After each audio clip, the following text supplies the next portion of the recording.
मुख्यमंत्री भूपेश बघेल ने one nation one election को लेकर नियमों में प्रस्तावों पर बीजेपी सरकार को घेरा है।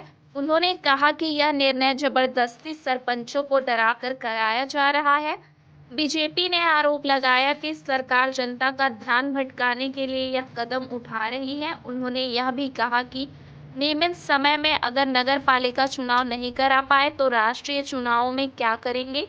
इसके साथ ही भूपेश बघेल ने यह भी सवाल उठाया कि बीच में लोकसभा चुनाव का समय आया तो क्या बचत समय के लिए चुनाव कराएंगे। इसके साथ ही पूर्व मुख्यमंत्री भूपेश बघेल ने अन्य मुद्दों पर भी बयान दिया है। प्रदेश में एक तरफ अभी गर्मी का मौसम है, कल थोड़ी सी बारिश हो गई तो मौसम थोड़ा ठंडा हुआ है,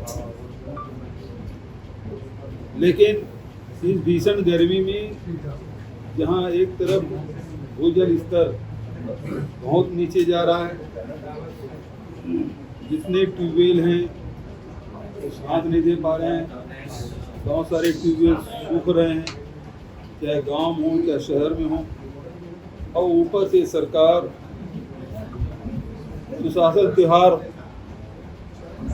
की बात कर रही है, आयोजन लेने की बात वो कर रहे हैं, लेकिन बिजली की आपूर्ति बेहद ही लचर है, बेहद खराब। कटौतियाँ इतनी अधिक हो रही है घोषित, जिसकी कोई सीमा नहीं है। और जहाँ एक तरफ पेयजल के भीषण संकट से लोग सामना कर रहे हैं, वहीं किसान अपने फसल बचाने के लिए भी अपने आप को सक्षम महसूस नहीं कर रहे। फसलें चौपट हो रही हैं, हजारों एकड़ फसल बर्बाद हो। पहले तो शहर में टैंकर चलते थे, लेकिन अब गांव में भी टैंकर चलने लगे। पीएचई विभाग के पास ट्यूबवेल करने की कोई बजट नहीं है। एक दुर्ग जैसे जिले में जहाँ 6 विधानसभा है, केवल 100 बोर करने का मतलब एक विधानसभा 15। तो किस वार्ड, किस गांव के किस वार्ड में दें, किस शहर के किस वार्ड में दें, ये समझ नहीं। वहीं जितने भी औद्योगिक शहर है, वहाँ केमिकल युक्त पानी पीने के लिए बाध्य हो रहे हैं, चाहे भिलाई हो, चाहे भिलाई चरौदा हो, चाहे आसपास के गांव हो, सब जगह बदबूदार पानी, रसायन पूरा मिला हुआ है। जहरीली पानी पीने के लिए आम जनता बाध्य है।